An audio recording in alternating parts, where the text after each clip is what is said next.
Hello everyone, welcome to study with Gyan Prakash. तो दोस्तों, मैंने आप लोगों को एक वीडियो के माध्यम से पहले ही बता दिया है, जिसका लिंक वीडियो के डिस्क्रिप्शन और कमेंट बॉक्स में आपको मिल जाएगा कि चंडीगढ़ में टीजीटी के लिए शिक्षक भर्ती आई हुई है। अगर आप एलिजिबल हैं तो आप आवेदन कर सकते हैं। उम्र सीमा 21 से 37 साल के बीच में होनी चाहिए और गणना जो होगी वो 1 जनवरी से की जाएगी। हाँ, एलिजिबिलिटी क्या होगी? तो अगर आपके पास स्नातक में 50% अंक हैं, बीएड हैं और सीटीटी का पेपर 2 आपका क्लियर है, तो आप यहाँ पर आवेदन कर सकते हैं। लास्ट डेट 18 मार्च है और चयन प्रक्रिया सिर्फ एक परीक्षा के माध्यम से है। 150 अंकों की परीक्षा होगी, जिसमें 2 पार्ट होंगे। पहला पार्ट जीएस का होगा, दूसरा पार्ट आपके सब्जेक्ट से होगा और यहाँ पर 150 में 60 अंक लाना आपके लिए मस्ट है। इसके बाद आपको जो है चयनित किया जाएगा फाइनल मेरिट के लिए और फिर टॉप टू बॉटम जो है वो आपको सेलेक्ट किया जाएगा। सीटों की संख्या निश्चित रूप से कम है, लेकिन कहते हैं ना कि भाग्य उनकी मदद ज़रूर करता है जो अपनी मदद खुद करते हैं। तो आपको आवेदन करना चाहिए।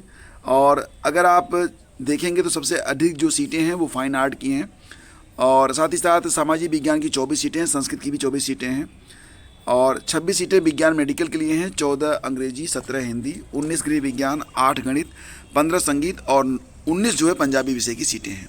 तो आवेदन करने के लिए आप लोग जो विस्तृत वीडियो है उसको ज़रूर देखिएगा, लिंक वीडियो के डिस्क्रिप्शन में मैं दे रहा हूँ। देखो फ्रेंड्स, एक बड़ा बदलाव आपको देखने को मिलेगा इस बार एलटी ग्रेड शिक्षक भर्ती में। इसमें जो एलिजिबिलिटी है उसमें काफ़ी चेंजेज हो रहे हैं। तो पात्रता में बदलाव के साथ साथ ये भी है कि 2 ऐसे सब्जेक्ट होंगे जिसमें बिना बीएड के भी आप शिक्षक बन सकेंगे। हालांकि बीएड को अधिमानी अर्हता के तौर पर रखा गया है, यानी कि अगर आपका अंक सबसे ज़्यादा नहीं हो रहा है तो जिसका बीएड रहेगा उसको पहले प्रेफरेंस मिलेगा। लेकिन फिर भी ये एक बढ़िया अवसर है कि बिना बीएड वाले भी इसमें आवेदन कर सकते हैं। तो सबसे पहले तो आप ये समझिए कि ये दोनों सब्जेक्ट कौन कौन से हैं। पहला तो ये है बीएफए, मतलब कि अगर आप कला शिक्षक बनना चाहते हैं और आपने बीएफए किया हुआ है, बैचलर ऑफ फाइन आर्ट, तो आप बिना बीएड के भी कला अध्यापक के लिए आवेदन कर सकते हैं। दूसरी बात है कि अगर आप कंप्यूटर शिक्षक के लिए आवेदन कर रहे हैं तो भी आपको यहाँ पर बीएड अधिमानी अर्हता के रूप में रहेगा और यहाँ पर बीएड कंपलसरी नहीं है, अधिमानी अर्हता है। लेकिन यहाँ पर एक कंडीशन और भी है कि एक नई चीज़ जोड़ी गई है कि अगर आप एमसीए हैं, कंप्यूटर एप्लीकेशन में अगर आप परास्नातक हैं, तो भी आप कंप्यूटर शिक्षक के लिए आवेदन कर सकते हैं। तो दोस्तों, यहाँ पर जैसा कि आप जानते हैं कि उत्तर प्रदेश में कुल मिला के 2355 राजकीय हाई स्कूल और इंटर कॉलेज हैं, यानी कि एलटी ग्रेड की भर्ती जो होती है राजकीय इंटर कॉलेज में ही होती है, आप जानते ही हैं। तो उसमें कुल 2355 राजकीय हाई स्कूल और इंटरमीडिएट कॉलेजों में एमसीए डिग्रीधारी अभ्यर्थी कंप्यूटर विषय के सहायक अध्यापक बन सकेंगे। शिक्षा निदेशालय की ओर से शिक्षकों की भर्ती के लिए अध्याचन आयोग को भेजा जा चुका है, लेकिन कुछ टेक्निकलिटी फंसी हुई है जिसकी वजह से अभी विज्ञापन नहीं आया है। लेकिन मान के चलिए कि 2024 में इसका विज्ञापन भी आएगा और 2024 के अंत तक इसकी परीक्षा भी होगी। तो अगर आपको शिक्षक बनना है तो एक कड़ी प्रतियोगिता का सामना भी आपको करना पड़ेगा। आपके अंक भी सबसे ज़्यादा होने चाहिए, तो मेहनत तो आपको अभी से करनी पड़ेगी। तो नए नियम में पुरानी अर्हता के साथ ही एमसीए को कंप्यूटर शिक्षक के लिए मान्य किया गया है। बीएड के लिए लिखा गया है कि पहले बीएड अनिवार्य अर्हता थी, जिसे अब वेटेज के रूप में आपको जो है, मतलब अगर आप बीएड किए हैं तो आपको प्रेफरेंस मिलेगा, लेकिन ये कंपलसरी नहीं है। तो ये बहुत ही शानदार बात है। आपको बता दें कि 2018 में जब एलटी ग्रेड आई थी तो उसमें कंप्यूटर शिक्षकों की कुल जो पद थे वो 1673 पद थे और विडंबना थी कि मात्र 36 लोग ही अंतिम रूप से चयनित हो पाए थे। तो यहाँ पर अगर आप कला शिक्षक बनना चाहें या फिर अगर आप कंप्यूटर शिक्षक बनना चाहें तो बीएड को केवल आप यहाँ पर वेटेज के रूप में, यानी कि अधिमानी अर्हता के रूप में माना जा रहा है, कंपलसरी नहीं है। और ये भी है कि विज्ञापन जारी होगा लोकसभा चुनाव के बाद। तैयारी तो आपको अभी से स्टार्ट करनी पड़ेगी। डिजिटल लॉक वाले बक्सों में पेपर रखवाने की तैयारी, जैसा कि आप जानते हैं कि वर्तमान समय में उत्तर प्रदेश में पेपर लीक को लेकर काफ़ी हंगामा चल रहा है। पुलिस भर्ती की परीक्षा रद्द हो चुकी है, आरओ परीक्षा के भी रद्द होने के पूरे आसार नज़र आ रहे हैं और इसी बीच 17 मार्च को यूपीपीसीएस की परीक्षा भी होने जा रही है। तो परीक्षा का पेपर लीक न हो, इसके लिए जो तैयारियां चल रही हैं उसके बारे में यहाँ पर एक आर्टिकल है जिसमें यह कहा जा रहा है कि अभी तक जो व्यवस्था थी उसमें क्या होता था कि पेपर का जो बंडल होता था उसमें गत्ते लगे होते थे और वह मोटे कागज़ में पैक होता है, लेकिन कोई चाहे तो एक तरफ से उसमें छेद करके पेपर निकाल सकता है। तो ऐसे में आयोग ने प्रश्न पत्रों की अतिरिक्त सुरक्षा की कवायद शुरू की है। डिजिटल लॉक वाले बक्सों के साथ कुछ अन्य व्यवस्थाएं भी लागू की जाएंगी। पेपर लीक विवाद के बाद अब मंथन किया जा रहा है कि प्रभावी नियंत्रण किस प्रकार से स्थापित किया जाए।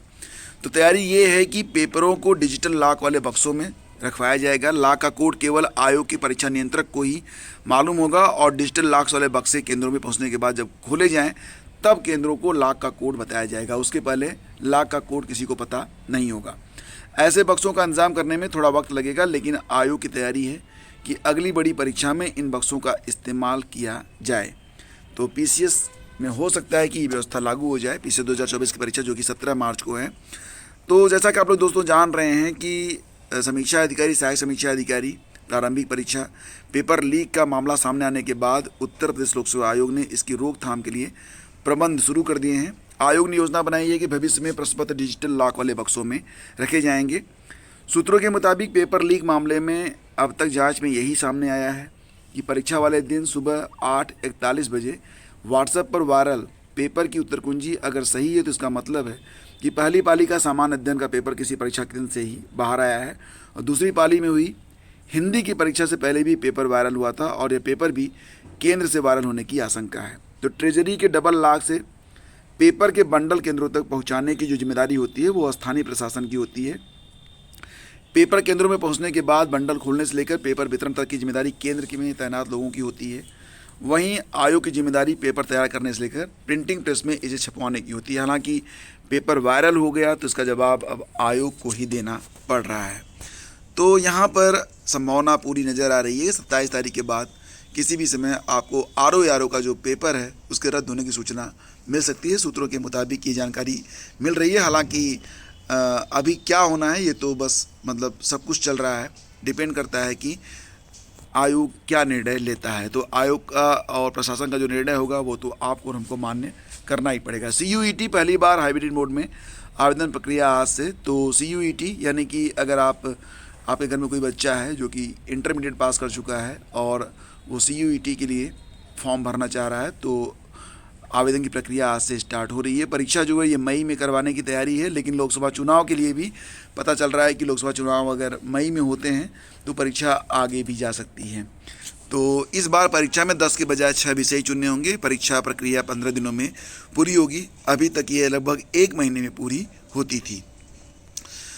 तो फिलहाल फ्रेंड्स अब बात करेंगे उत्तर प्रदेश में जो 2 पेपर लीक के बारे में, यूपी में जो कुछ चल रहा है उसके बारे में। फिलहाल युवाओं के भविष्य से खिलवाड़ करने वालों के खिलाफ कार्रवाई बनेगी नज़ीर। सीएम बोले ऐसा पाप करने वाले न घर के रहेंगे न घाट के। 1782 अभ्यर्थियों को नियुक्ति पत्र सौंपे गए हैं। तो पावर कॉरपोरेशन के 852, दंत चिकित्सक के 41, आयुर्वेद चिकित्सा अधिकारी के 391 और भी बहुत सारे पदों पर यहाँ पर जो नियुक्ति पत्र है वो सौंपा गया। तो दोस्तों यहाँ पर जो खबर निकल के सामने आ रही है वो ये है कि परीक्षा में गड़बड़ी में अब तक 391 लोगों को गिरफ्तार किया गया है। और साथ ही साथ यहाँ पर मुख्यमंत्री ने जो कहा है कि मुख्यमंत्री योगी आदित्यनाथ ने पुलिस भर्ती परीक्षा में गड़बड़ी करने वालों को सख्त चेतावनी दी है। कहा कि युवाओं के भविष्य के साथ खिलवाड़ करना राष्ट्रीय पाप है। ऐसा करने वालों को सबक सिखाया जाएगा। वे न घर के रहेंगे न घाट के। उनके खिलाफ कार्रवाई भविष्य के लिए एक नज़ीर बनेगी। तो निश्चित रूप से एक कठोरतम कार्रवाई होनी चाहिए, क्योंकि जो युवा पिछले 3 साल 4 सालों से अपने आप को जला के तपा के अपने आप को परीक्षा के लिए मांज रहे हैं, एक बात तो आप लोग निश्चित तौर से मानेंगे कि नकल का मुकाबला मेहनत नहीं कर सकती है और ऐसे जो पापी हैं उनको तो कठोरतम दंड मिलना ही चाहिए। यहाँ पर दोस्तों जो खबरें निकल के सामने आ रही हैं उसके मुताबिक उत्तर प्रदेश सिपाही भर्ती परीक्षा का प्रश्न पत्र 2 घंटे पहले ही हो गया था लीक। 17 को लीक पेपर में 117 और 18 को 147 सवालों के सही थे उत्तर। हैंड राइटिंग की अब जांच हो रही है और जो भी संदिग्ध पकड़े गए हैं उनके मोबाइल को फोरेंसिक जांच के लिए भेजा गया है। तो 17 और 18 फरवरी को 2-2 पालियों में हुई परीक्षा में कुल 42,83,000 अभ्यर्थियों ने परीक्षा दी थी। परीक्षा में सेंधमारी की कोशिश में 15 से 18 फरवरी के बीच साल भर गैंग और नकल कराने वालों की कोशिश करते 267 लोगों को गिरफ्तार भी किया गया था। इंटरनेट मीडिया पर वायरल प्रश्न पत्र सहित दोनों मोबाइल से मिले प्रश्न पत्रों की राइटिंग का मिलान गिरफ्तार सालवरों की हैंडराइटिंग से किया जा रहा है। एसटीएफ पहले प्रश्न पत्र को हल करने वालों को गिरफ्तार करने के प्रयास में है, जिससे आगे की कड़ी अपने आप जुड़ सके। तो फिलहाल अब यहाँ पर निश्चित रूप से जो अपराधी हैं वो पकड़े जाएंगे। शासन प्रशासन की ओर से पूरी तैयारियां हो चुकी हैं, स्पेशल टीमें लगा दी गई हैं, और अब क्योंकि पुनर्परीक्षा के बारे में मुख्यमंत्री जी कह चुके हैं, तो निश्चित रूप से जो अपराधी हैं वो अब बख्शे तो बिल्कुल भी नहीं जाएंगे, उनके खिलाफ कठोरतम कार्रवाई होनी बिल्कुल तय है। तो बाकी जो डिटेल्स हैं वो तो आज के अखबारों में हैं, आप पढ़ सकते हैं। और 2016 में भी पेपर लीक हुआ था, इसके बाद लगभग 5 सालों के बाद 2020 में इसकी पुनः परीक्षा करवाई गई थी। तो ऐसी भी तमाम खबरें आपको पढ़ने को मिल जाएंगी। यूपीपीएससी की परीक्षाओं में भी इसके पहले भी सेंधमारी की कोशिश हुई है। 2016 की आरओ परीक्षा का पेपर लीक हुआ था, उसकी जांच के बाद आयोग को परीक्षा रद्द करनी पड़ी थी। इस बार भी ऐसे ही हालात दिख रहे हैं, पेपर लीक की जांच चल रही है, अभ्यर्थियों को जांच पर भरोसा नहीं है, परीक्षा रद्द कर फिर से कराने की मांग हो रही है। पुलिस भर्ती परीक्षा के रद्द होने से आयोग पर दबाव भी बढ़ रहा है। तो दोस्तों ये आज की न्यूज़ अपडेट है। Thank you so much for watching the video, और आप सभी का मैं आभार व्यक्त करता हूँ। वीडियो को लाइक और शेयर आप लोग ज़रूर कर दिया करें, मैं आप लोगों से मदद की दरख्वास्त करता हूँ। तो उम्मीद करता हूँ कि आप वीडियो को लाइक ज़रूर करेंगे, शेयर भी ज़रूर करेंगे। बहुत बहुत धन्यवाद।